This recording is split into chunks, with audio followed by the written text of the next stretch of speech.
Good Nick have been loaded away. There's the signal. Set for action. Offered racing. Chicks from the Sticks and Farnova, first of them to leave. Farnova is burning across, and Achy Breaky's wasting no time. Parnham from the outside, he sped across and he's outside of Farnova early. Tactically, he set himself up beautifully here at the end of 250. Chicks from the Sticks all of a sudden found itself working three deep. Then Levati de Mezzo pushing up in a very compacted field coming towards the home turn, and they're being closely followed by What Have You Done? Eddie Temple off the course. Back near the inside, Harbour Rise in Good Nick further back in the field coming around the turn, and last of all is Sunblood at the 375. Achy Breaky gets alongside of Farnova, stride for stride with a length and a half. Levati de Mezzo, Chicks from the Sticks immediately under pressure. He draws the persuader now on Achy Breaky. Levati de Mezzo around its heels. It's coming out after Achy Breaky, but Achy Breaky pricks its ears up, comes away from Levati de Mezzo in the final part, and Achy Breaky wins again. Achy Breaky beat Levati de Mezzo. Harbour Rise, Farnova there for third, and also close up Eddie Temple down the outside in Good Nick made up good territory, and right behind those pulling up Chicks from the Sticks had found itself deep in running. Further back behind them to Sunblood dropping out to run last. What Have You Done? Achy Breaky, Chris Parnham here with a double in the first 5 events on the card. Sprung the gates like a gazelle. Farnova, fairly quick, was the first to go.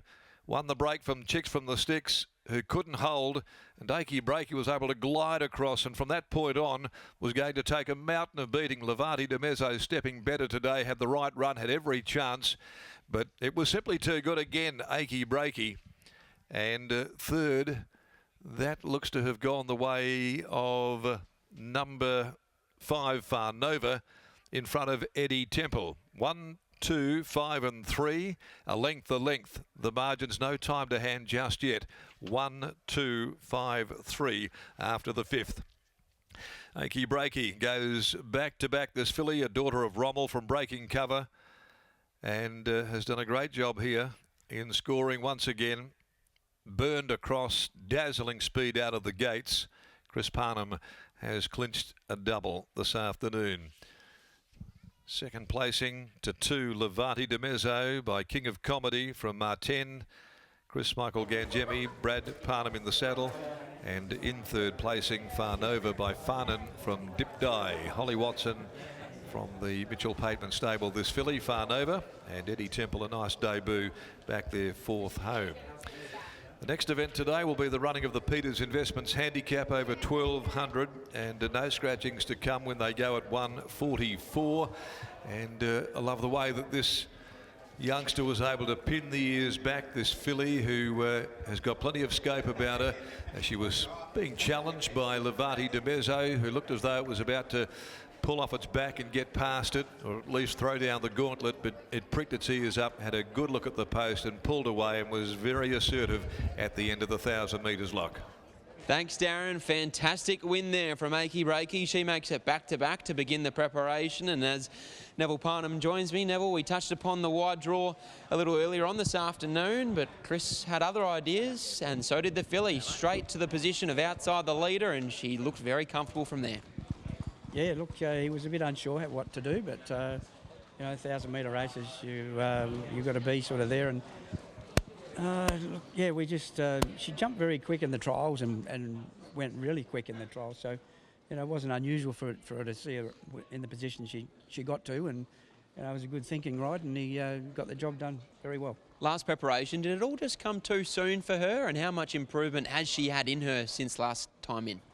Yeah, look, her first run was enormous. She drew wide and she went back and flew home to run 4th. But then the next run, you know, I think she'd come to the end of it. You know, 2-year-olds sometimes don't last long. And it was a decision we decided to just give her another a month out and then bring her back for after the Caricatta and that size. And it's proved a very good move. Yeah. Is there another run in her this time in, or do you need to start looking at giving her a break and potentially targeting at something a little bit nicer later on in the year? To be honest with you, I think there's still a hell of a lot of improvement in her. So we'll see how she comes out of the run. But you know, I think she's a worthy horse of maybe putting away, but we'll see how she pulls up and then we'll go from there. A great day so far. Well done. Good on you, thanks. There's Neville Parnham and here's son Chris once again. What a masterful ride there. Sums it up brilliantly at the start, Chris. This filly has gone forward in trials, not at the races, but she appeared to jump really well, and you were able to take luck out of the equation in the end. Yeah, for sure. She has gone forward, as you say. When she won a trial at Ascot, she led him up quite comfortably. So in the back of my mind, I always knew that she was able to do it, and I just thought maybe the way the track's been, it's a little bit hard to come from behind. So I thought, oh, maybe, you know, she jumps well, and she's able to do it. Just sort of, yeah, let her flow forward. Looked as though that Ganjemi runner was coming at you hard late, but your filly just drops another gear at the 100, and she actually had her ears pricked, it appeared. Does she want a bit further now? I think she'll get further, yeah, for sure. But she's obviously very good at 1,000. She's doing really well, doing a good job. So, yeah, probably no need to stretch her out. But just don't know what's coming up. But if there's a 1,200, I wouldn't shy away from it. No one's riding better. Well done. Thanks. Cheers. There's Chris Parnham. He is absolutely flying, and so is Neville Parnham, actually. Achy Breaky makes it back-to-back wins, a double from the first 5 races here for Neville and Chris Parnham, and that is a nice 2-year-old filly and a very, very nice win. Race 2 at Broome is the Mount Hart Lodge Handicap over 1,200 metres. Favouritism, Matty, is with Cruise to Victory into $1.75. King Cartel at $5, and Hell I Am is $4.80 out to 6. What do you like here in race number 2 at Broome? I like Cruise to Victory. I've labelled it my best of the day up there. I will say, though, look at the market support for King Cartel, 17s into 5. It's what you want to see for a horse that has never been up to on the dirt surface before.